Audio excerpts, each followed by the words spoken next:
अंधेरे की छाया। गांव के आखिरी छोर पर एक पुराना जीर्ण शीर्ण घर था। हर कोई उस घर को दूर से ही देखता था, क्योंकि उस घर का इतिहास पूरी तरह से रहस्यमय और भयावह था। कई साल पहले उस घर में रहने वाला एक परिवार रहस्यमय ढंग से गायब हो गया था। कोई नहीं जानता था कि क्या हुआ, बस अफवाहें थीं कि वे कभी उस घर से बाहर नहीं निकले। तब से वो घर खाली पड़ा था। कोई भी घर के अंदर जाने की हिम्मत नहीं करता था, क्योंकि रात में वहां से अजीब आवाजें, फुसफुसाहट और यहाँ तक कि हवा में किसी के रोने की आवाज सुनाई देती थी। एक रात निशा नाम की एक लड़की, जो गांव के बाकी लोगों से थोड़ी अलग थी, हिम्मत करके उस घर में घुस गई। उसके मन में था कि शायद ये सारी अफवाहें झूठी हैं और वो खुद सच्चाई जानना चाहती थी। घर का दरवाजा जोर से खड़खड़ाते हुए खुला और एक ठंडी हवा अंदर घुसी। निशा का दिल तेजी से धड़कने लगा। अंदर प्रवेश करने पर उसने एक अजीब खालीपन देखा, जहां समय जैसे थमसा गया था। दीवारों पर डरावने दाग जमा थे, पुरानी तस्वीरों के फ्रेम टूटे हुए थे और चीजों पर धूल की परतें जमी थी। निशा ने गहरी सांस ली और आगे बढ़ गई। अचानक एक कमरे से एक कमजोर सी रोशनी टिमटिमाने लगी। निशा उस रोशनी की ओर बढ़ी। कमरे में घुसते ही उसने एक पुराना जर्जर फर्नीचर देखा, जिस पर एक टूटी हुई डायरी पड़ी थी। उसने डायरी खोली और पढ़ने लगी। डायरी के पन्नों में उस पुराने परिवार के आखिरी दिनों की बातें लिखी थी।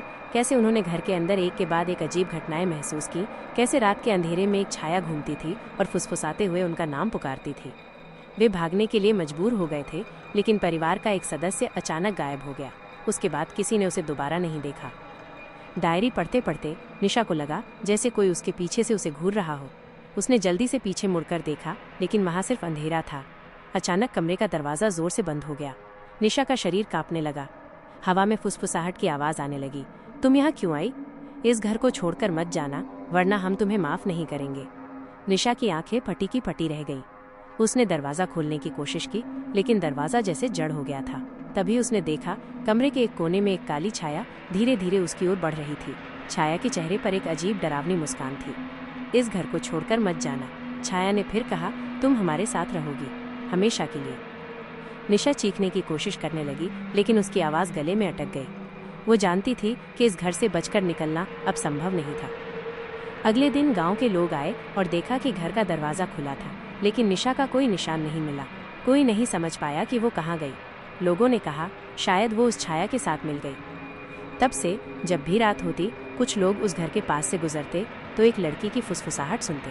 कुछ ने उसकी चीखें सुनी, कुछ ने देखा कि जैसे एक अंधेरी छाया धुंधली रोशनी में नाच रही हो। और कोई नहीं जानता कि निशा वाकई उस घर से कभी निकली या नहीं। सब्सक्राइब करें। अगर आपको ये कहानी पसंद आई तो कृपया हमारी साइट पर सब्सक्राइब करें, ताकि आप ऐसी और रहस्यमय कहानियाँ पढ़ सकें।